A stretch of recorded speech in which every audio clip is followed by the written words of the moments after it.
I'm Dustin Boyer, and this is my point 4 cents.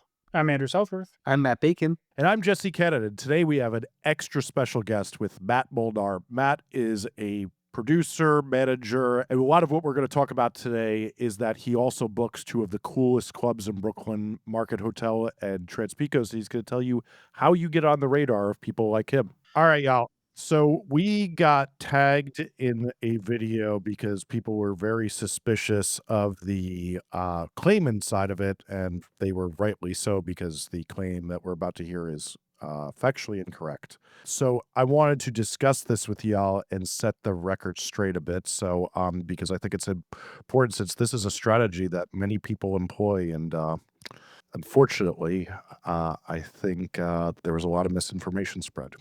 The waterfall release strategy is now dead. I'm going to show you what you can do instead. First things first, this is Waterfall. I release a song, and then when I release the next song, I include the previous one, so on and so forth. The idea is that with every new release, you're building momentum on the previous release. But here's the problem. Every time you re-release the same song, it gets a different popularity score depending on which release it's a part of, even if you use the same ISRC code. This means that you're effectively splitting up your momentum every time you re-release the same song, which is why Waterfall is dead.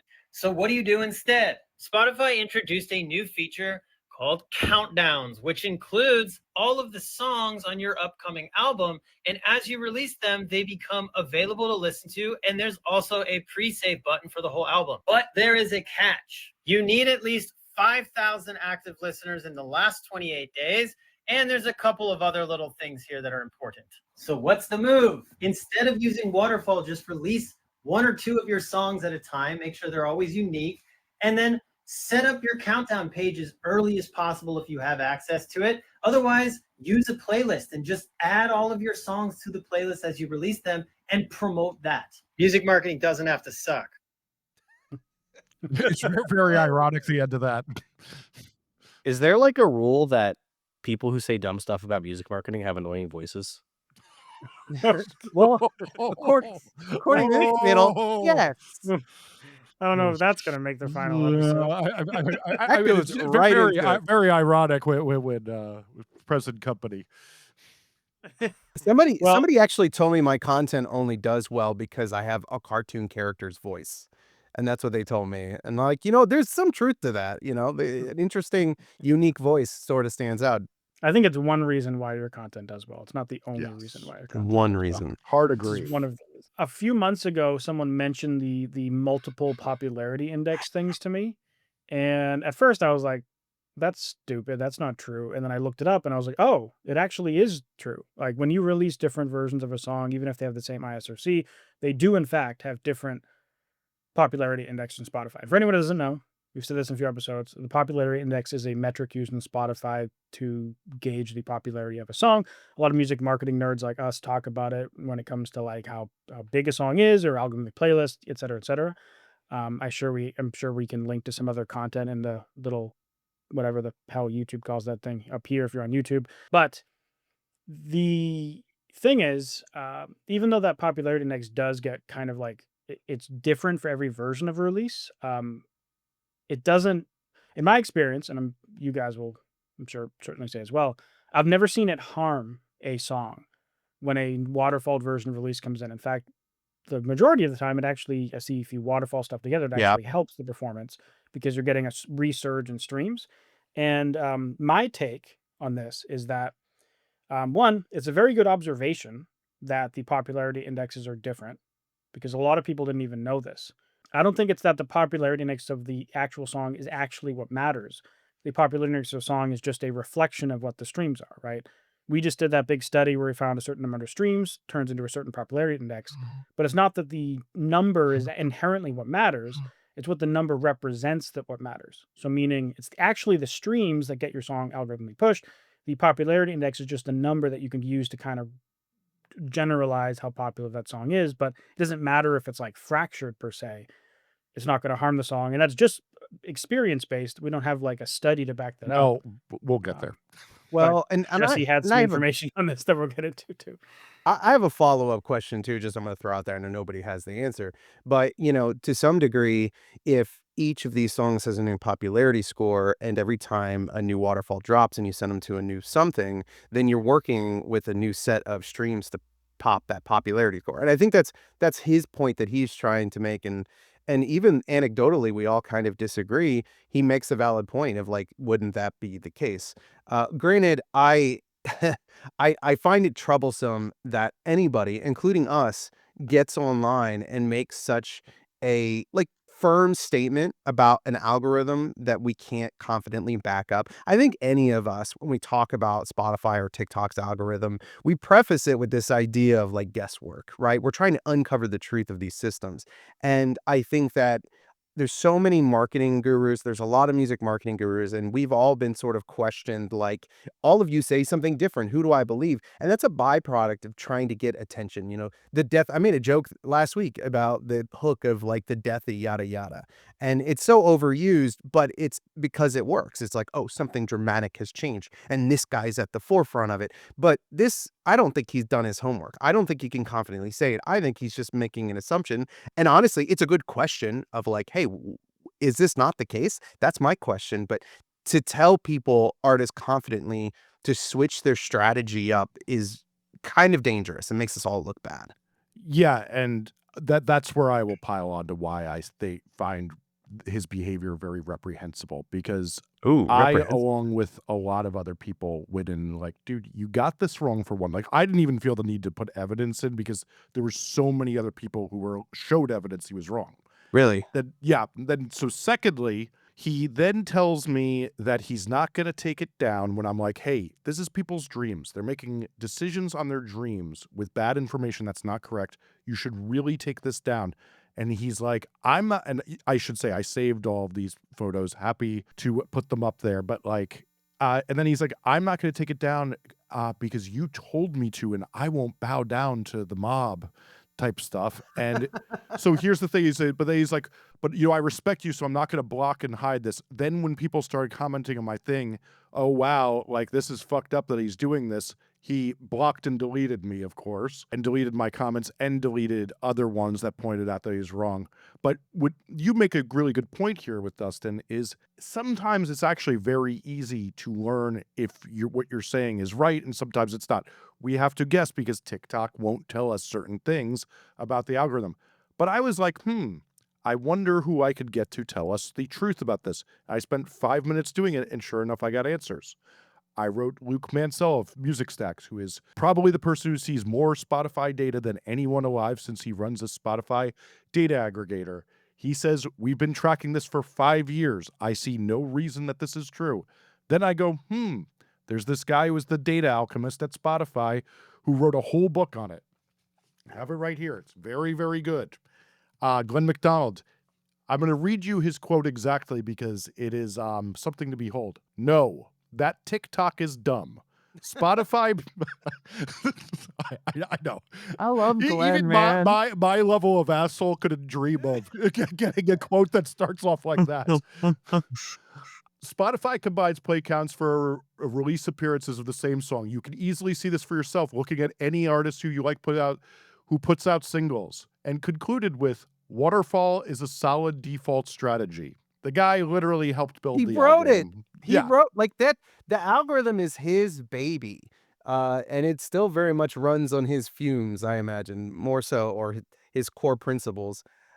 Dude, that is so wild because I think it's so easy. I love when I'm wrong. Like this Yeah. podcast in particular has taught me so much where I'm like, oh my God, I'm learning that I go back and listen to my old stuff, my guesses about the Spotify algorithm or TikTok. I'm like, oh, that was wrong. That was wrong. It's an opportunity for us to show or really build value and trust with people by saying, "Hey, I was wrong. Like, check this out." Because we're scientists, right? Like, we're always trying to learn along with everybody else and then teach everybody else. And when we're wrong, it's an opportunity for us all to learn. So I don't know. He's probably going to see this because somebody's going to tag him. I hope he sees it. And man, my advice to you is like, be wrong. It's okay. It's okay to be wrong and just use it as an opportunity to build trust with your audience. I said that in my comment to him, I might add. And I also want to point out, he made a whole other video after that saying the wrong thing again and defying everybody. Yeah, he, like, even- built it on the strategy of it. I also think this is like an indicator of like the thing to me that I always think about when I see like some weird data thing that doesn't feel right is, does this seem like it mimics human behavior? Yes or no? Because the algorithms are meant to really like reflect and amplify human behavior in a lot of ways, right? Like popularity scores are just going, okay, these songs are popular, let's show it to more people, right? Like collaborative filtering is like people who like Nina Geraci also, or people who like Charlie XCX, like Nina Geraci, friend of the show. And like, While I'm but like drinking water, Matt, Jesus. that was the goal, baby. But no, but what I'm saying is like, if you really think about it, like, oh, and you stop going like, oh, the algorithm's evil, but you like really like think like, no, this is just like a reflection of human behavior. If something feels like it doesn't reflect human behavior really, that probably means someone is misinterpreting how it works. Just as a general rule of thumb, because this happens like once every couple months, someone comes out with like some shocking data realization, and it's almost always like, no, like maybe there's some weird like ghost in the machine in the back end, but that's not actually how it actually functions in reality, because it's always just a reflection of human behavior.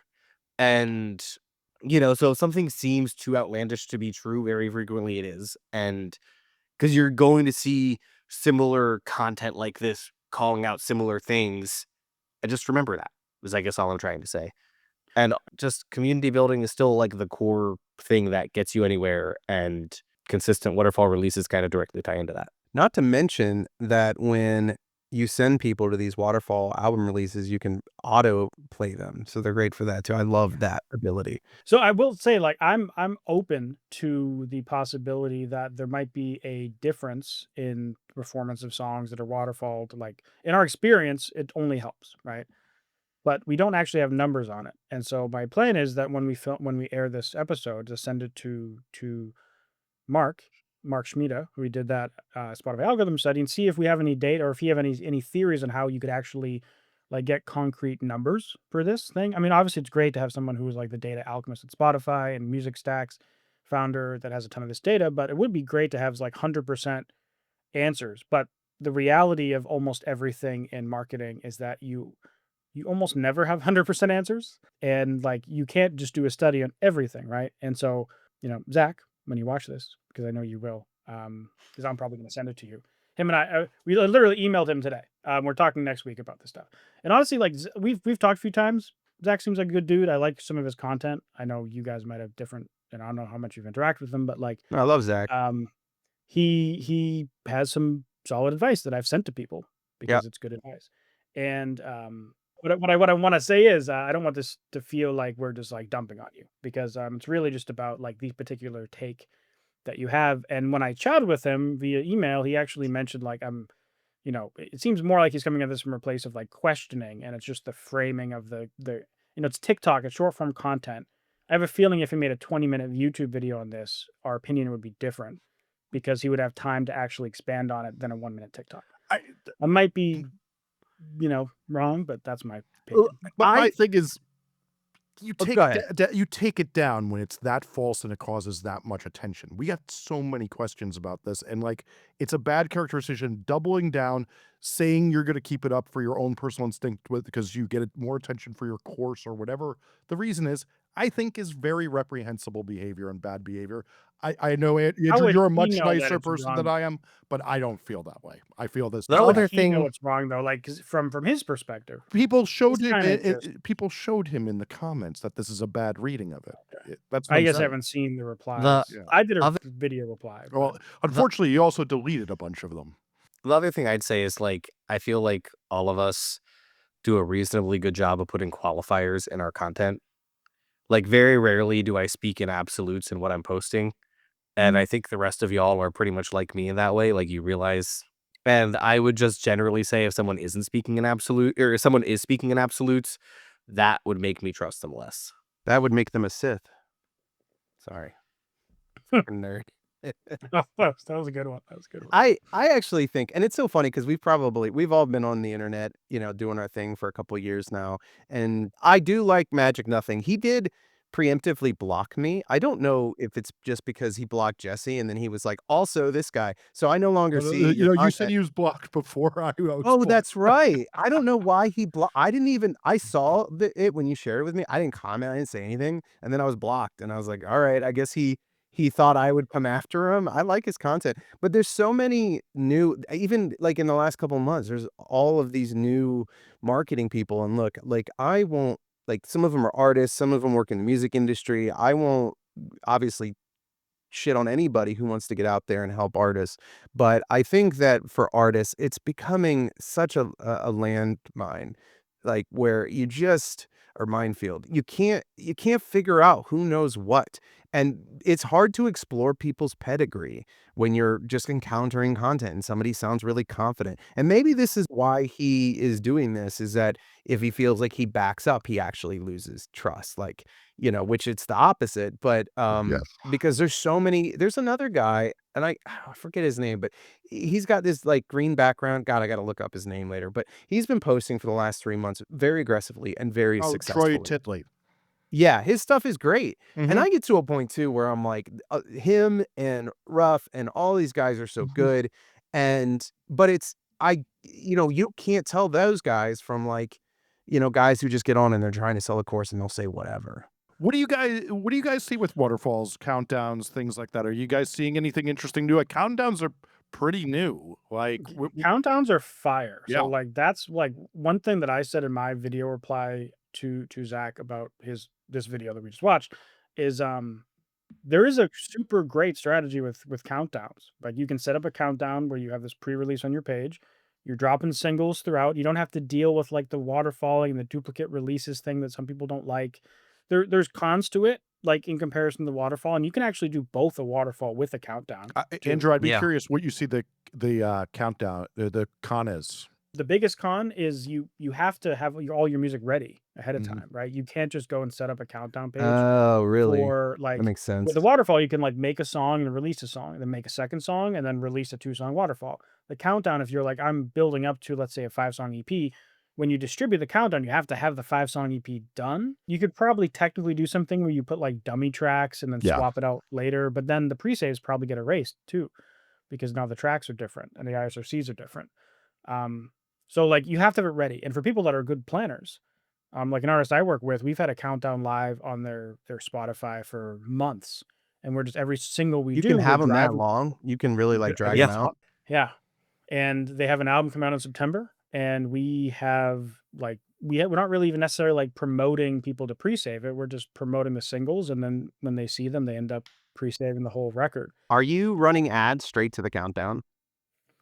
I have done that. In this case, we're not, but I have done some ads directly from the like a landing page for Countdown, and it does increase pre-saves. Yeah, I And our imagine because they go and listen to a song and they hit pre-save because it's sort of the automatic thing. and Countdown pages do push notifications. So when the Yeah. release comes out, it's Yeah. push notifications, and the person's phone, assume they have notifications on, will buzz, ring, whatever. Which you don't get if you use like a Feature FM or whatever, Smart Noise or Hyped It pre-save. The benefit of the third-party pre-save tools, like all the ones I just mentioned, is you also get the fan contact information, and you might get like a lifetime pre-save instead of just a singular one-off pre-save.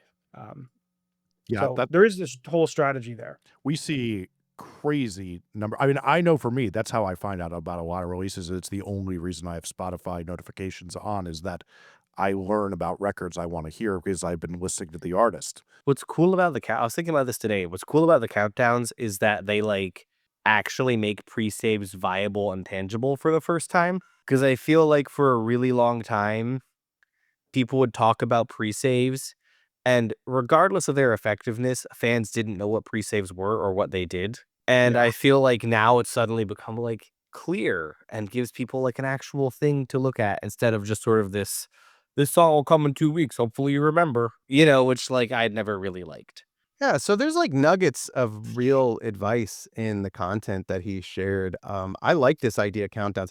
Honestly, though, I mean, In country right now, it's singles. It's singles forever. I don't think anybody thinks about an album until they've crossed like 500,000 monthly listeners. So that's why I haven't tried it. But the only thing I don't like is handing that data. Like, when you pre-save on Future FM, if you want to pre-save, at least you get to keep the email address or whatever Yeah. you get out of it. Yeah. I think that Yeah. we talked about this a few episodes ago where And I it's a just lifetime pre-save now too. So like when that Yes. person opts in, they're pre-saving every future on song. Future FM.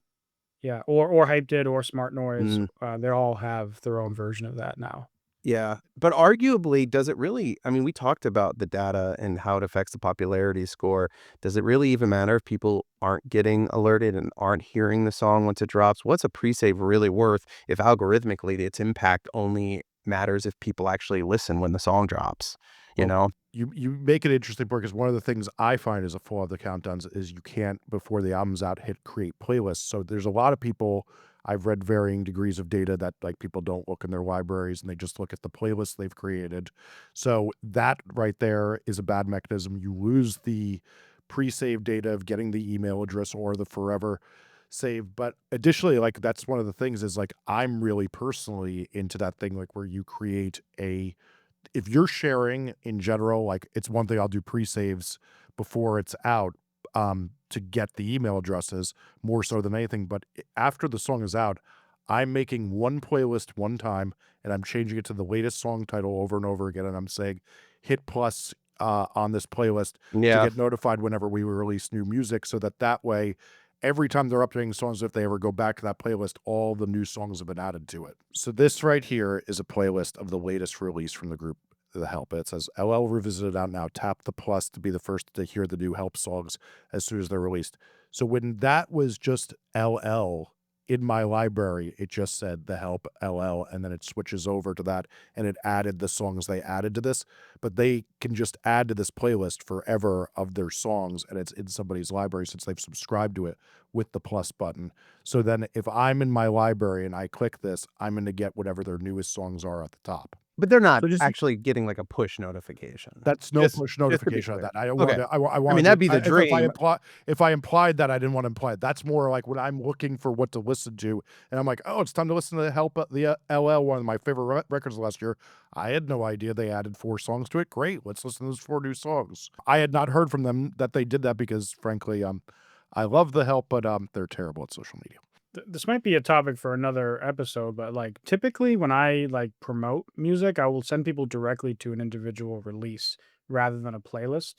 Because I've seen when you send them to a playlist, Yeah. they'll end up following the playlist often instead of saving the songs. So they'll click plus to add the playlist to the library, but then they don't add the song to their liked songs list.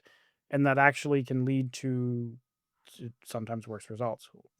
Um, so that's why I specifically don't. I mean, that might be a topic for a whole Yeah. full Yeah, standalone podcast. I think there's situations where promoting direct to a playlist makes sense, but normally I agree with you. Normally, and also again, this is part of why the waterfall releases are cool because it's like if I sit down and create a bunch of content around, the song A, but songs B and C will follow up right away because you clicked through. Like I'm already winning and I don't have that downside of people saving the playlist instead of saving my release. Well, I'll counter that because again, I deal with mostly singles, and so I get no waterfall. So I send people to exactly what Jesse described. I create like a catalog playlist and I update it with every new song. For my cold ads, I always just put whatever song's winning if I'm really trying to drive new listenership. So like if I've got like 30 ads and one song in particular is winning, I put that song at the top. Or if I'm trying to push a new song, I'll put that song at the top, and then I'll create a special link that auto plays the song from a playlist link on Oh, like mobile. the playlist deep link thing. Yeah. And Yeah. so that's how I do it. So I get what Jesse's doing. I mean, honestly though, Matt, if I had a waterfall, I'd rather that. Like I'd rather the waterfall. It's cleaner to like the deep link is kind of janky when you do it like that. But yeah, without it, the playlist is great. Do you want to explain what a deep link is for the audience real quick? A deep link is anywhere where a link will auto open Spotify. Many of your link trees actually auto deep link. In this particular case, what I do is I take the URI from the track and the URI from the playlist, and I create a custom link that will autoplay the track when you go to it. And we like to use this when we get editorial spots. So like we'll be the 30th track on an editorial playlist, and you want people to go and listen to your track on that editorial because it helps, you know, it helps you prove to Spotify that you're worthy of maintaining that spot, going up or being moved to a better playlist. But the problem is that if you send people just for the playlist, they have to hunt for you.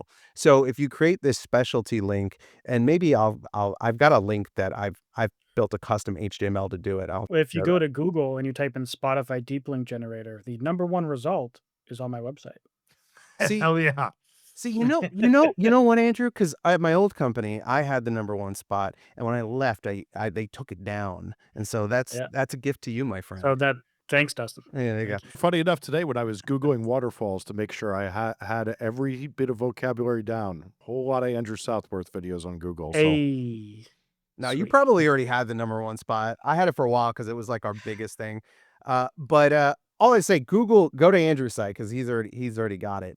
But yeah, it's a great way to send people to playlists. Yeah, and that kind of gives you all these different things perform differently too. Like sending people to a song versus a playlist versus deep linked to a song on a playlist. All of them kind of give you different like metrics, and there are situations where I use all three. Like sometimes I'll send people to a playlist, but not deep link to a song in the playlist. And there are other times I'll deep link to a song, and other times I will not want to use a playlist. And that might be different from ads versus not ads. Like if I was sending my organic audience to something, I think I'd be more inclined to want to use a playlist like what Jesse showed than like in ads. So that there's definitely some nuance to this. all right. Today, I am so excited to welcome my buddy, Matthew Molnar. We've known each other for about 30 years, which is kind of insane, but we grew up with each other in hardcore. And one of the things I like about Matt is that he's a lot like me, and we all like people who are like ourselves, and that he has every job in the music business conceivable. He's been in bands since we were kids, produced records, managed bands, and he books at two of the coolest venues in Bushwick, Brooklyn.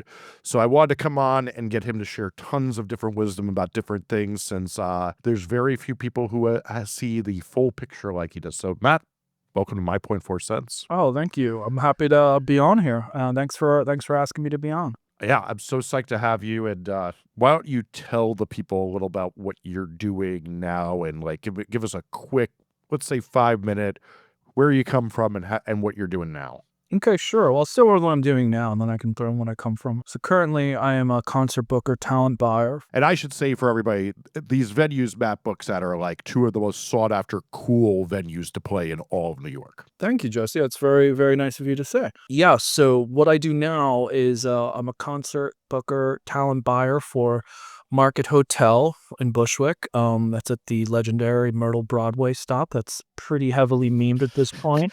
I was going to say the most memed location in all of America at this point. Yeah, rightfully so. It's pretty special. It's pretty crazy, and it's it's like one of the few places in New York now that like when you see movies from the 70s or 80s where they're supposed to be like crazy, crime-ridden, insane New York, just not even just that, just the absolutely bonkers New York. Like that's what Myrtle Broadway still organically is and probably will always be.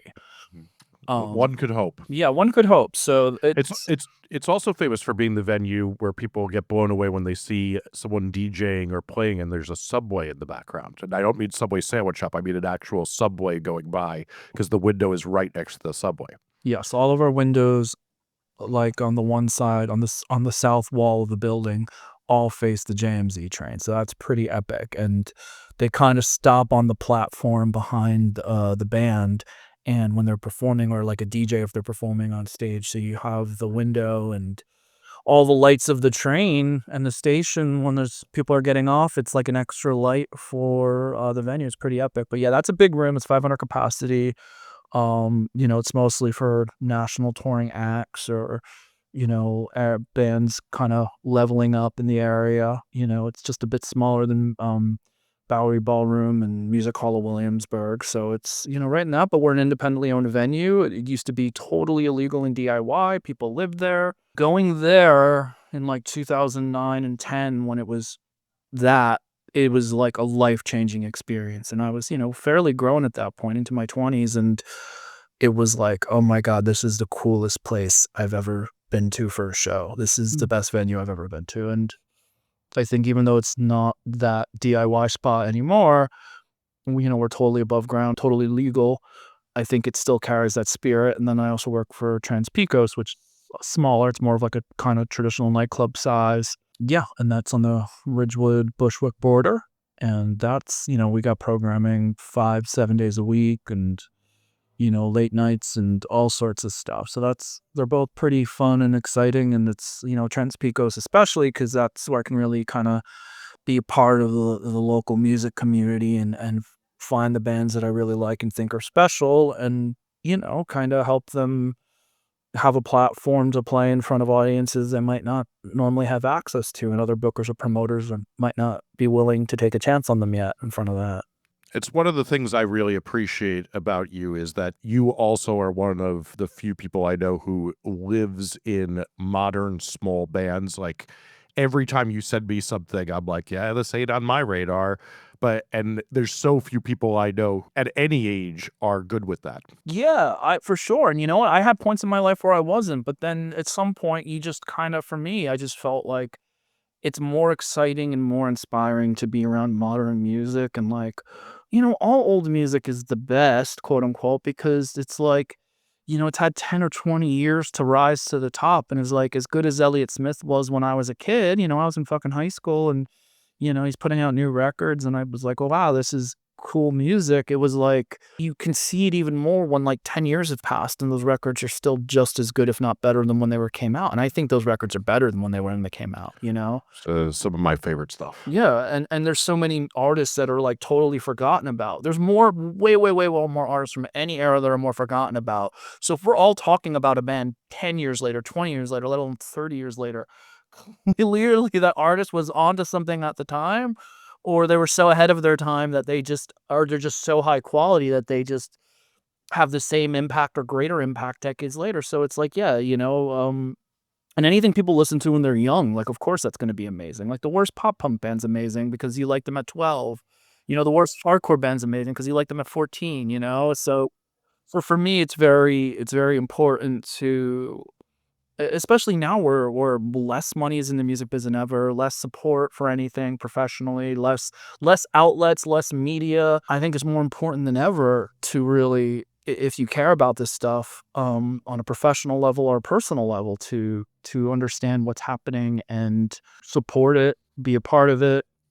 And that's really important. I mean, I think different points, I was so inspired, like 2007, I think, was an amazing turning point for the New York City music scene because that's when all of the sort of hoopla over the sort of Interpol Strokes, Yeah Yeah Yeahs era died down. The indie sleaze era.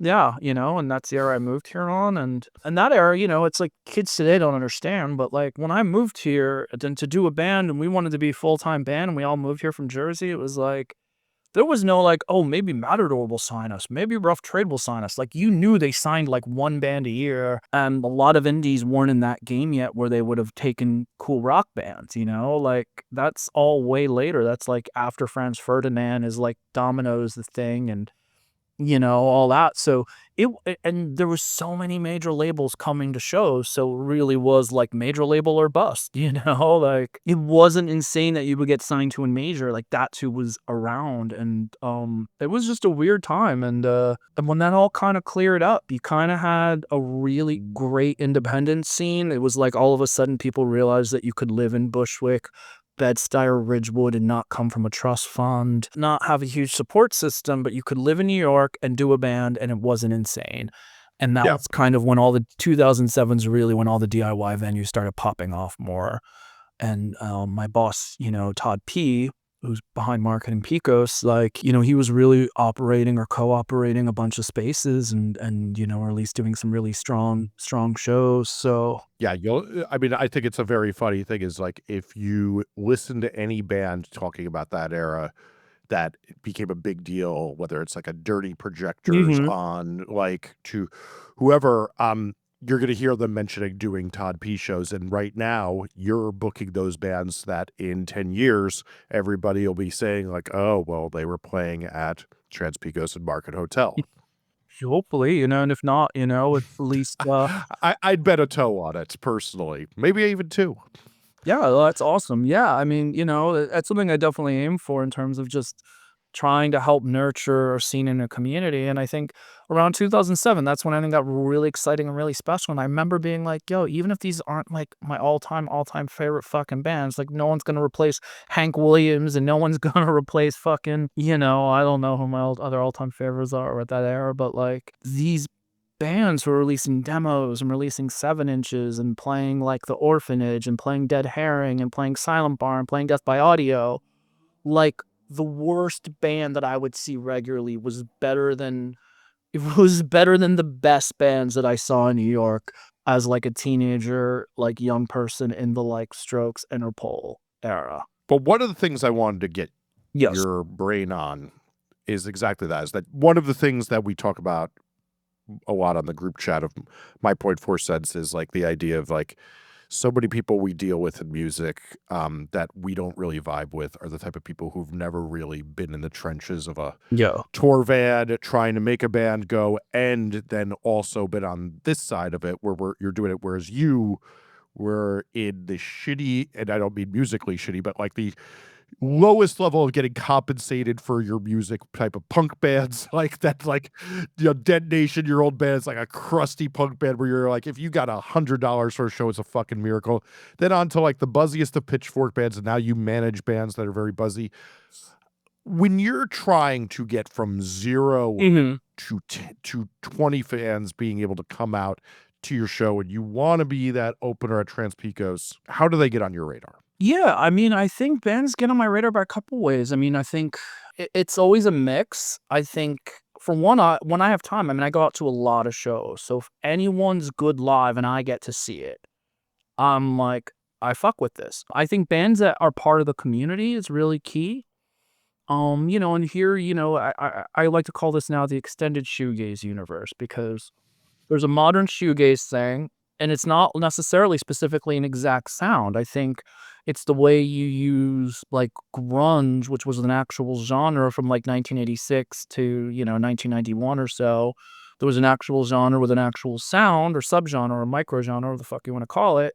And then you just kind of call sort of things grunge because it's represents something like that, And I think shoegaze, I have my personal parameters of what I'll call shoegaze, and to put that on the record, it's like if you're doing something that's just entirely derivative of an early 90s band, like you're entirely derivative of MBV, or entirely derivative of Slowdive or something, a Ride, I don't consider that shoegaze. I think at this point that's classic rock.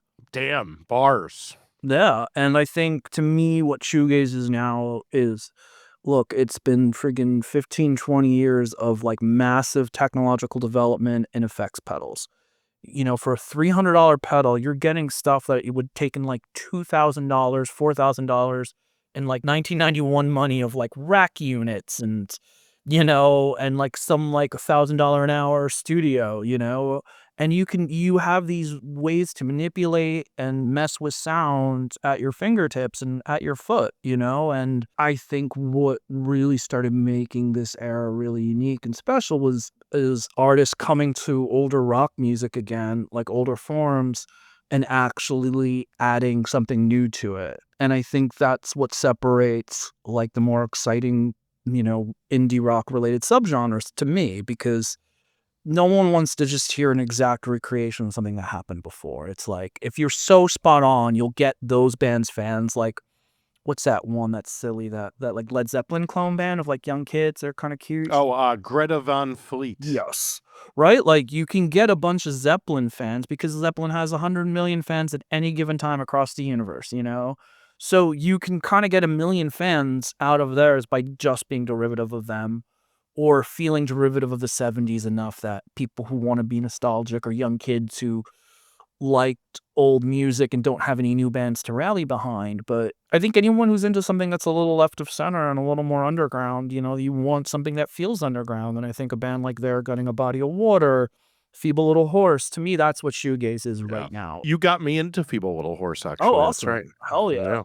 And if guys like us who like it, who've passed the age of 40, who've been in the music world since we were young teenagers, if we can find something exciting and meaningful about that band, they've got to be twice as good as your average band because we've seen a lot, we've done a lot, and we're not the target demographic. So they're doing something on a musical or personal level that can excite people like us. So you're really looking for artists who feel like they might have some exciting spark early on, is what you're Yeah, looking for. absolutely. I think if bands really are contributing to and they feel like they're part of the scene, if you will, even if they're not as far along yet as other people, like those are bands that I also want to champion and rally behind and find a place for because to me it's about building community and like every band like in 2012, right? By that point in my life, I toured professionally for a living, been in a band that had a bidding war, got signed, like had a ton of majors after us. So I had a lot of experience. And I'm telling you, every band I saw after touring the world for like a year straight, every new band I saw of young kids, and when I would see one of their first shows, they would be like, man, this got to be one of the worst bands I've seen.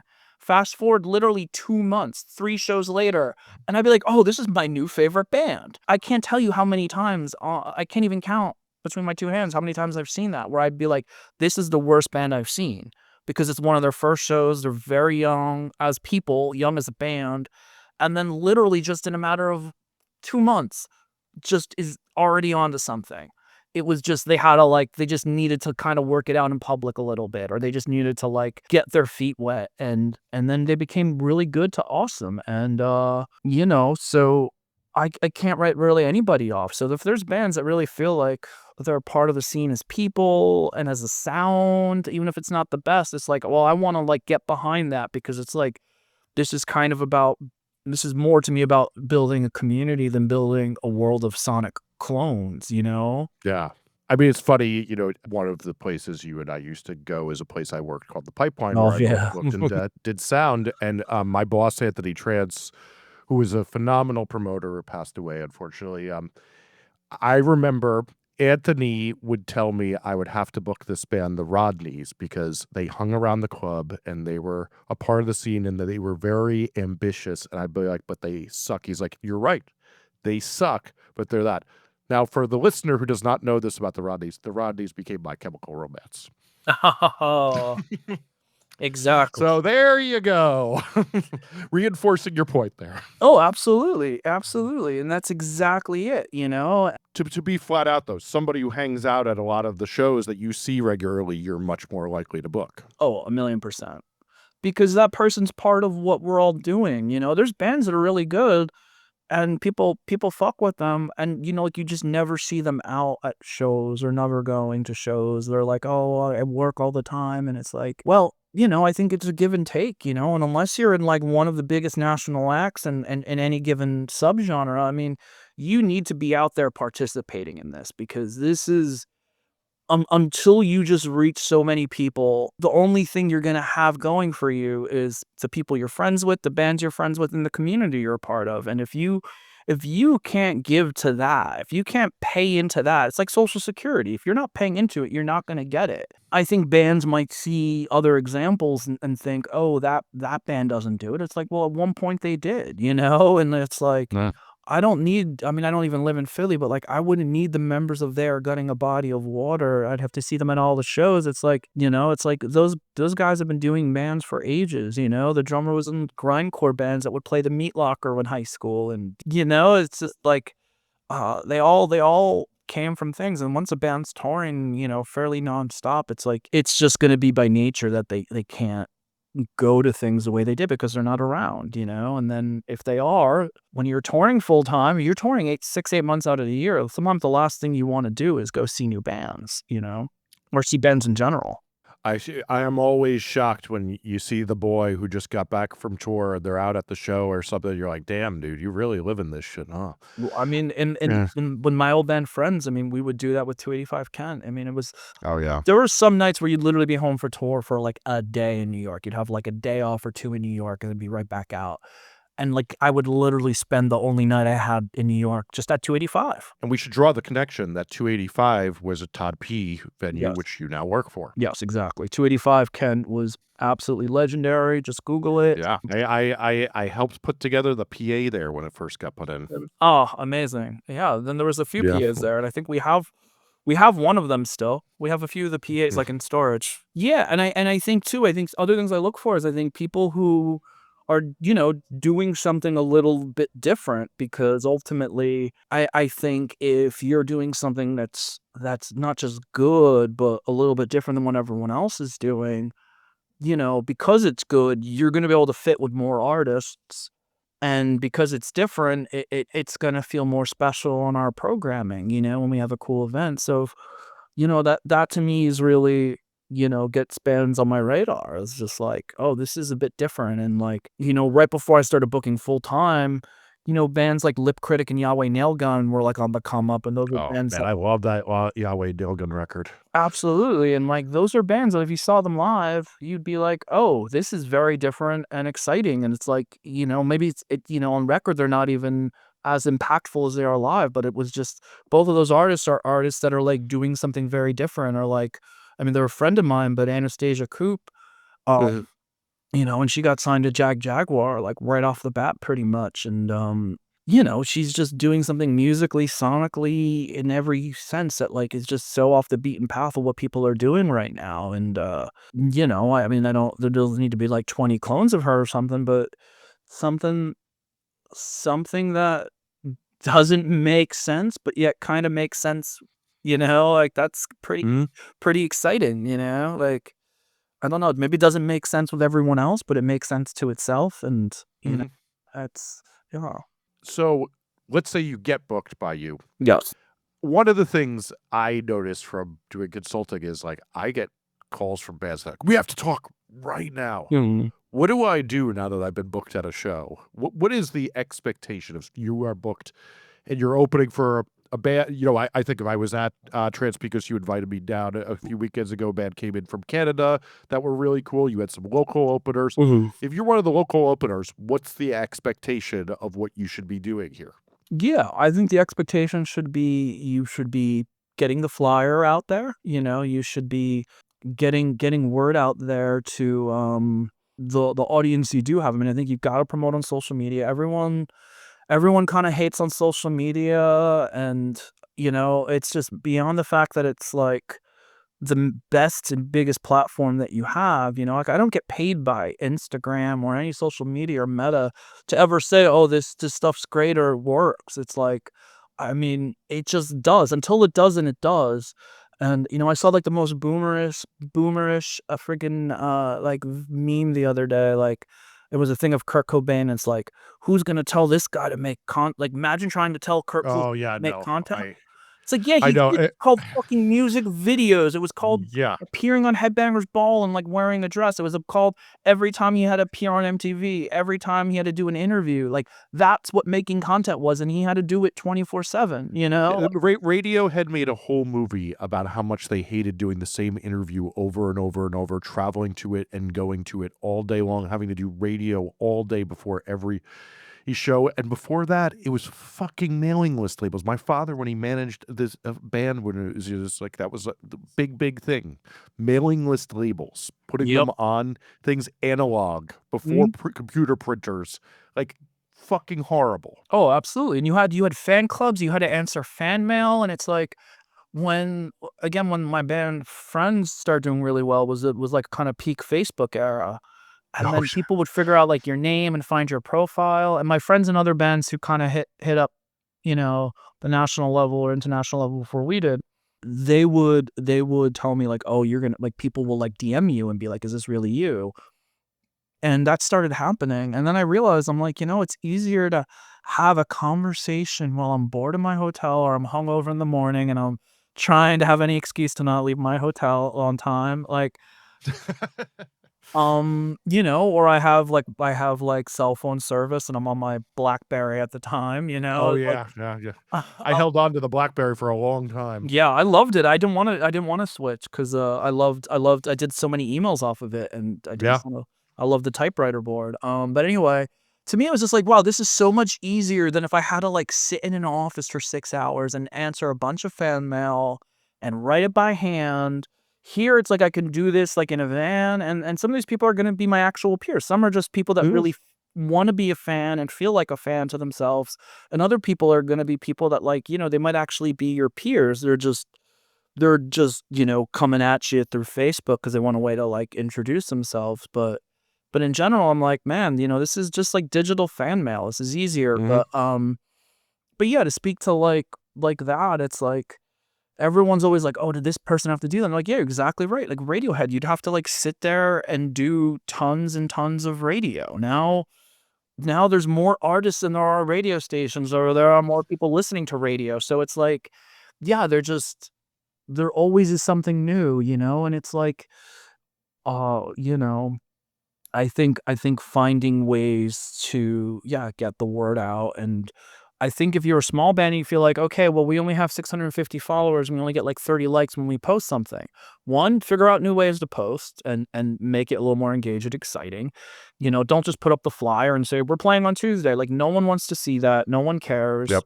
But find a way to make them care. I just made a big long video for my members feed about how Yep. to make announcements exciting. And that's super important. And then, okay, like I've been in bands where we had low engagement, and then you're like, okay, well, what do I do? Well, I would have people all the time hit me up, especially after the band Friends. They'd be like, oh, I know Friends isn't doing stuff anymore, but I really want to hear any music you do. And I'd be like, I'm posting about it all the time on Facebook, but they wouldn't see it.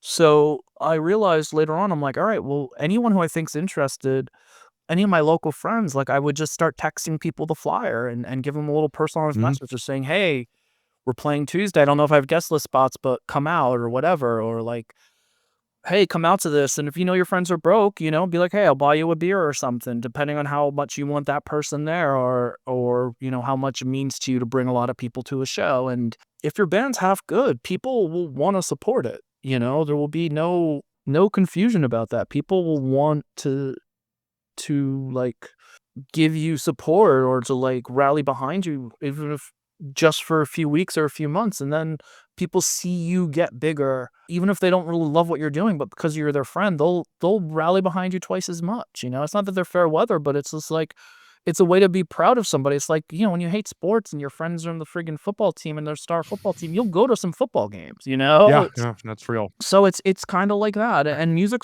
shows can be fun social activities. So I think promoting is key. I think knowing like, yeah, like if you have friends that might go, if you were, texting them the flyer and giving them a personalized note saying, hey, I think you might really like this band. For example, that I Dialed Your Number show, say it wasn't say the opener that we had, who I absolutely love, Zach Shots, check them out. They're wonderful. I think a lot of different people can like them. If it wasn't Zach Shots and it was somebody else, right?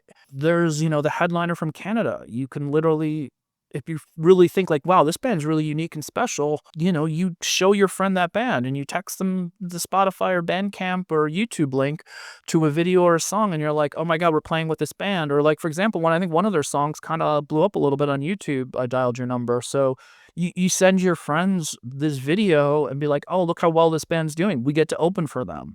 Like sometimes Yep. that's really important. I mean, I remember the first time living in New York where I got to open a big show. Like the venue's now Music Hall of Williamsburg, but it used to be called North 6. It was like a really cool, it was, a big room. It was just pretty much the same size, and stage was a bit smaller in terms of, it was like less out, but it was very wide and Was- it wasn't fancy. Less well designed is what I'd like to say. Yes, Yeah. very much less well designed, but I mean, they had all sorts of national headliners play through Mhm. there. So getting to open, be like first of 3 at North 6 was huge. It was like some of the first times we were in blogs. Elliot's blog posted us. He wouldn't, despite This is being a mutual friend of ours who had a blog called Record Label with No Vowels. That was a massive tastemaker during the blog era. yes.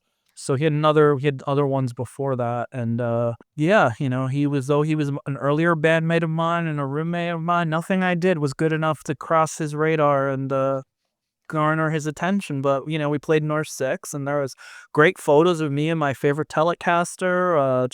And we opened for a band on a major label from the UK. It was like so exciting, and I think bands should, when you get an opportunity to play for someone that's like, several steps ahead of you, it's like sometimes it is an honor, sometimes it is like a privilege, and sometimes it is a big step up. And I think bands kind of have to, like, you don't have to make the hugest deal about it and be like, oh my God, we got to do everything right. I don't want to mess this up, but at the same time, it's use that to your advantage to get your friends' interest. Because, like, if you can get a promoter, if you can get me or anyone in this realm, and there's people that are so much more sought after than myself, like Baby's All Right, if you can get someone like that to take you seriously enough to support that kind of an artist, then, it's going to be half the battle to get your friends to take you that seriously. So, when those kind of wins come in, sometimes you got to spell it out for people. Like, hey, this band's got like millions of plays on songs, or they have these awesome videos that are going viral, or this band is just like so good. Like it's crazy like how good they are. Like you got to check them out. And I think you got to use some of that stuff to your advantage. And when you don't have it, you'll be wanting it. So when you do get it, like, make the most of it, and I think ultimately, I think you have to learn some sort of art of self-promotion. If you don't think all your heroes did it, you are smoking effing crack. Yeah. And it's just like, I think what's the key about marketing is that, like, all historical marketing is invisible now because it's all gone. So much of Mm. it was brick and mortar and like in record yeah. stores, and like, I mean, I'll tell you this, like, right, I was like a target demographic to like be like first in for the Strokes.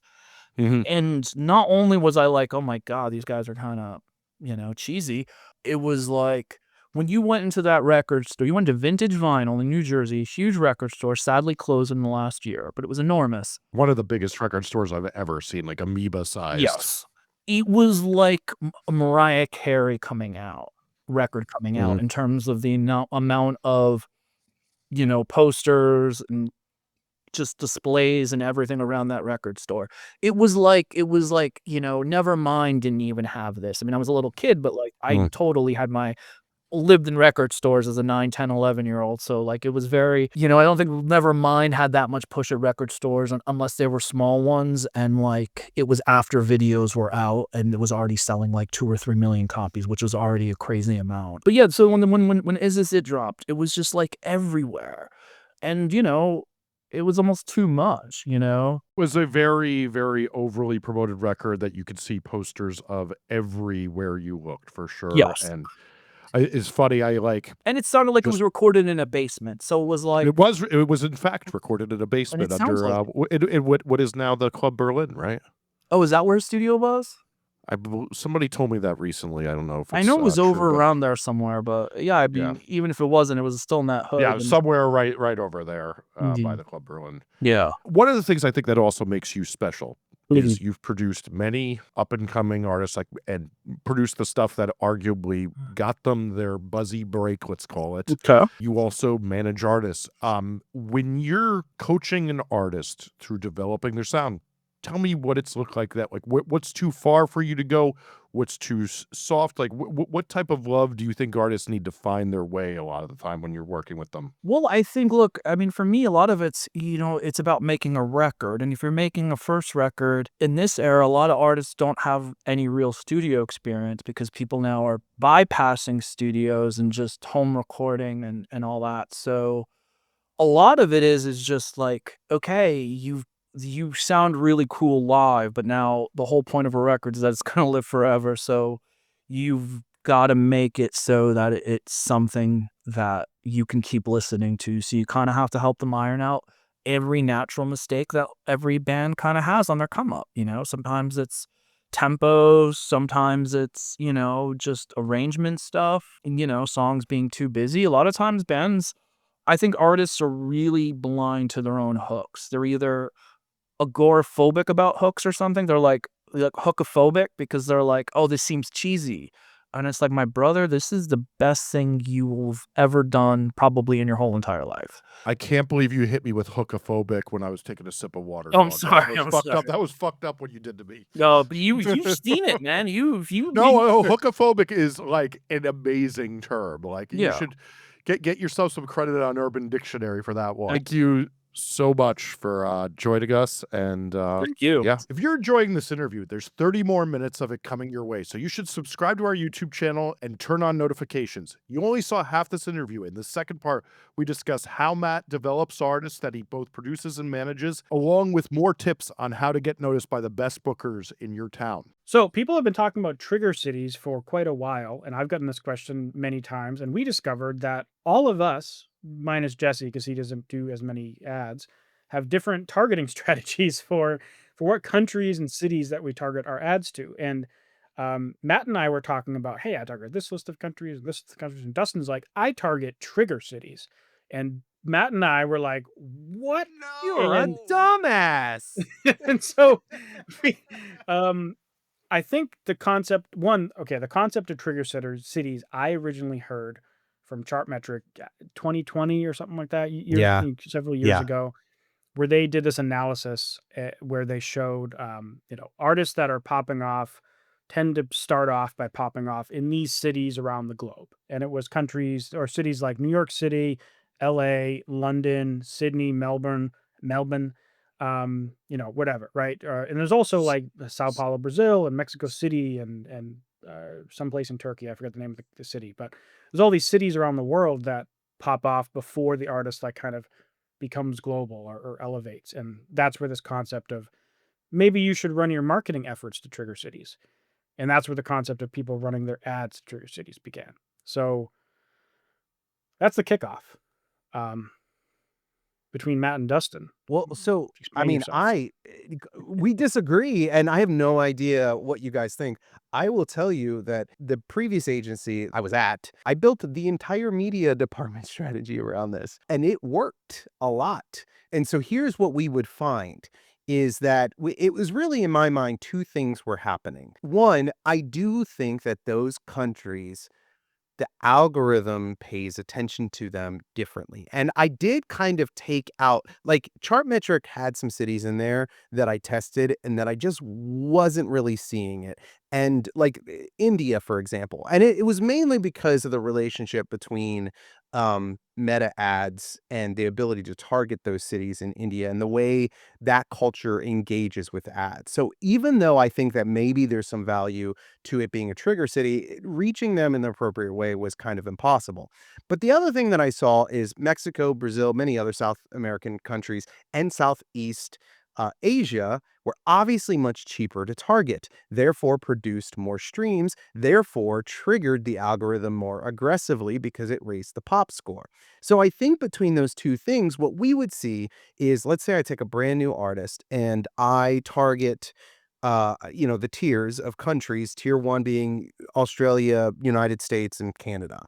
But then my tier two would oftentimes be an amalgamation of these countries, depending on the genre. If it was like pop, Southeast Asia, if it was rock, South America.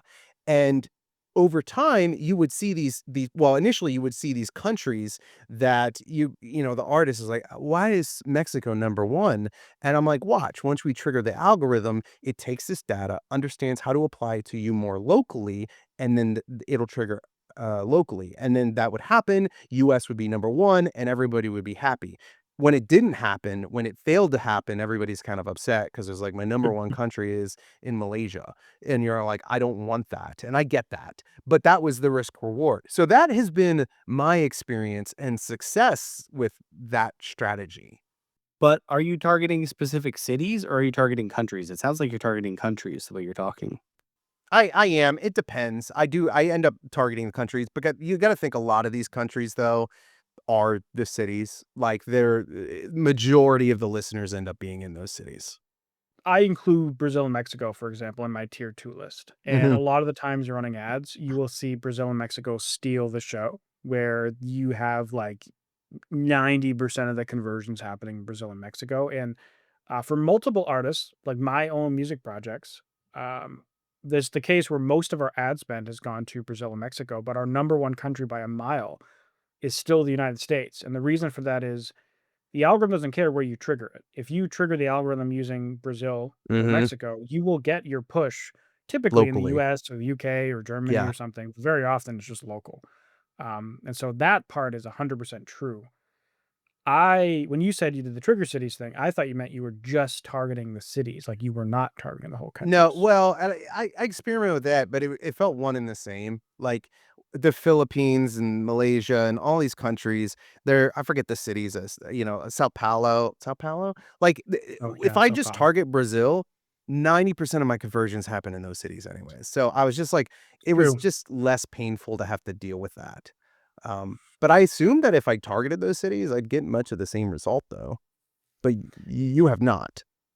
Like, so originally, the reason why I ignored the trigger cities concept well, one, I did try it and I didn't see any benefit over doing countries, like when I was targeting the specific cities, I because see. a lot of the cities where it was saying like, hey, use these cities were countries that were very problematic to target with ads, right? Like India's kind of, you can make India work, you can make the Philippines work, but they're kind of tricky to get people actually listening on streaming services. You either hear bot farms or click farms or whatever. Especially in India, the bot farms on Meta are just insane. Yeah, and that's where I was like, "This is silly. I'm just gonna find my Use own the country country. list that I found Dude, that's worked see, over here I thought time." we were gonna finally argue. I thought, like, this was gonna be the thing that and really it's just nuance. You're like, "I target the countries." I'm like, "Well, I target the countries too." Well, but It you just said you ends up targeted the being trigger Mexico. cities, but so But I there's a do, couple but I just things. target Mexico, and Mexico City it just works out that way. Well, just so everyone knows that's watching, Dustin thinks that Mexico is just No, Mexico City. no, no, that's not what I'm saying. I'm just saying that 90% of the conversions end up happening Yeah, in the biggest you're right. cities in those countries, which are the trigger cities. I know that So Mexico is its own country. I'm just trying to get you canceled, that's all. just so people understand, broadly speaking, the goal of Meta ads, if we spend $300, small budget, if we spend $300, the goal is not about getting 1,500 people to go stream the song 2 times each.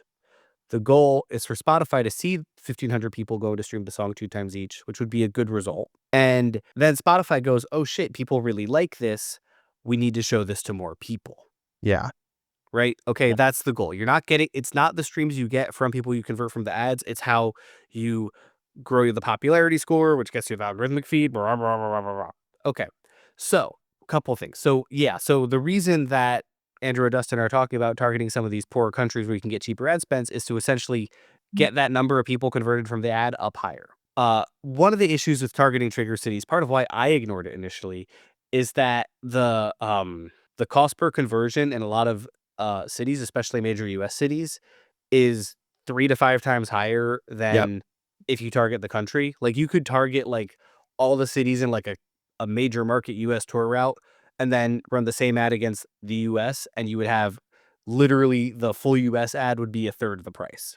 Andrew's nodding, so Well, I know I'm right. Okay, and good. Um, and No, honestly, I've had the same thing. Like cities are expensive all yeah. around in the Yeah. United Now States. Like expensive to live there. It's expensive to run ads there. It's just yeah, expensive. and well, because more people are trying to buy ads against someone in those places. Now, the other because there's more businesses, there's more the culture events, whatever. Personally, I think it's really interesting you guys talked about targeting Brazil and Mexico because I was always taught avoid those places for the same reason that we kind of avoid India and China because of the bot situation.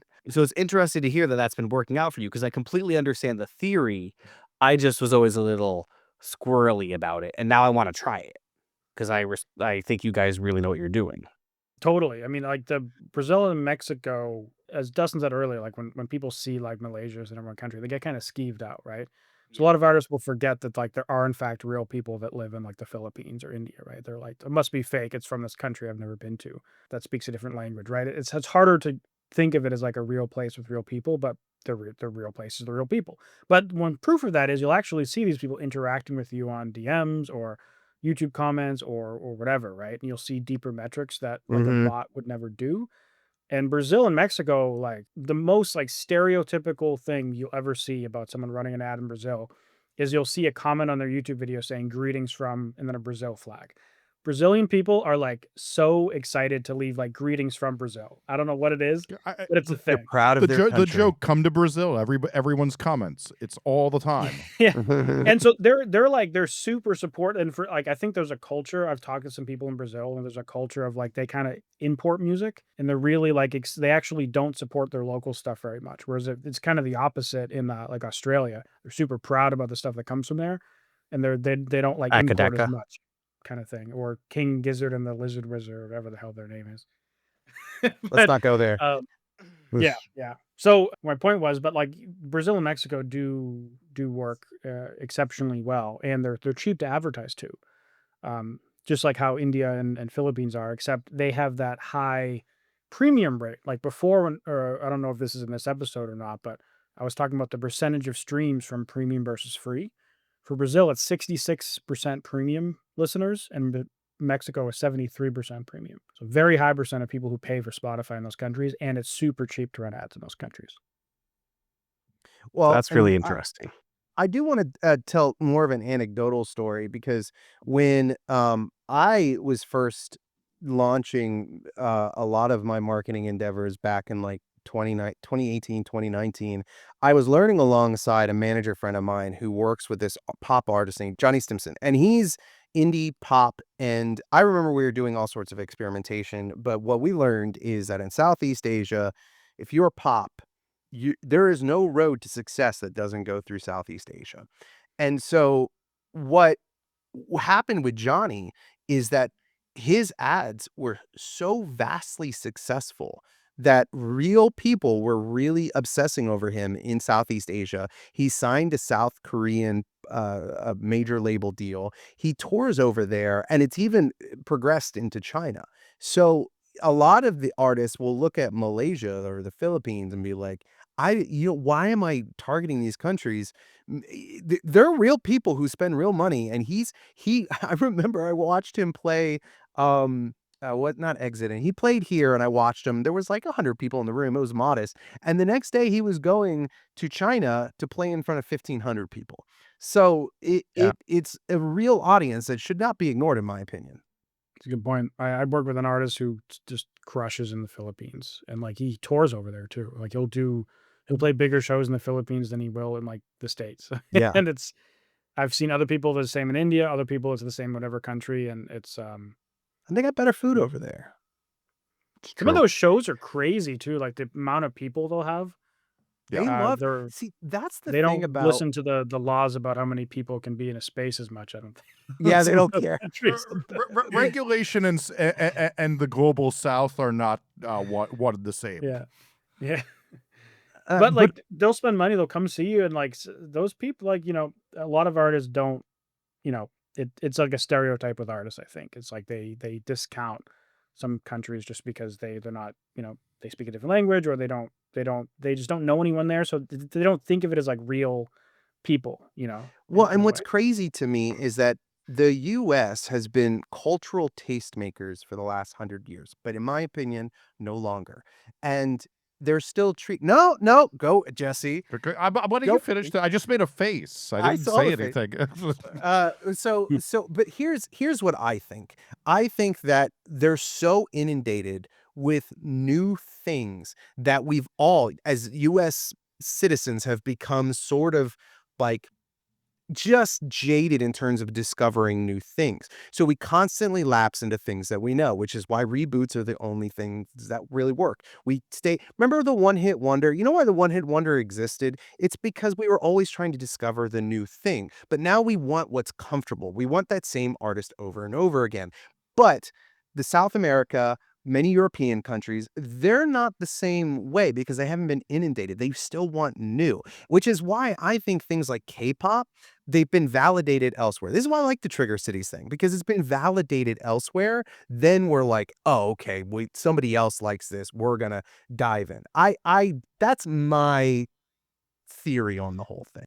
My takeaway from this discussion is that I'm gonna retry some Trigger Cities test, honestly, because I mean, like I looked at it back in like 2020, and it's just like things change, right? And so everything's always worth an experiment. And like the reason why I thought this would be a good topic when we all kind of disagreed in text is like people are always asking me about it. So now I can just send them this video. So that's a kind of a selfish reason for it. But two, it's like there really is no like one thing that you have to do and it's going to work and nothing else works. It really is the case. There's like 1,000 different things you could do, and there might be different applications for them, and all of us are always actively learning. The Yeah, only and- guarantee you have is when you hire one of us, it's gonna work out, right? The one thing I think that I can speak to, though, is that you do generally, when you segment out to an artist who's starting to do well, and I will say this, whether it's trigger cities or other cities, that when you go to Malaysia or you go to South America, that in general, you will usually see more streams per listen than when you click in America and Canada. That's a very common trope that I feel like is pretty damn agreed on. And I know with Latin America, they say it's cultural that they just listen to more music throughout the day than us. Apparently that's shifting towards YouTube. But the point being, that's been my vast majority of experience when it's an artist that I call has achieved proof of concept where like it's very clear that people like what they do. I don't count this with the artists where I'm like trying to figure out, if anybody's going to actually ever want to hear this non-voluntarily. Well, but the other thing to realize too is that, so I said before that cities are more expensive because there's more people trying to target the people who live there. There's a lot of underserved markets in the world. You know what I mean? And it's really important to realize that accessing those underserved markets can help you a lot. It's the same reason that you see certain artists who have more traditional targeting do really good in Australia, because Australians only get to see that band once every 3 to 5 years. Whereas like a US fan is going to see that band every 6 months if they want, And thinking about where the underserved places are, to quote Joseph Conrad, the dark spots on the map, you can start to really get some interesting things to happen. Thank you guys so much for listening to this podcast. We're trying to get this to go as big and as far as wide as possible. So if you could do us a favor and share this with a musical friend, we'd appreciate it. If you enjoyed this episode, please subscribe on your favorite podcast app. If you're on YouTube, subscribe and turn on notifications so you don't miss our episodes every Tuesday. If you can rate us on Apple and Spotify, it helps us so much. Tune in next week for more.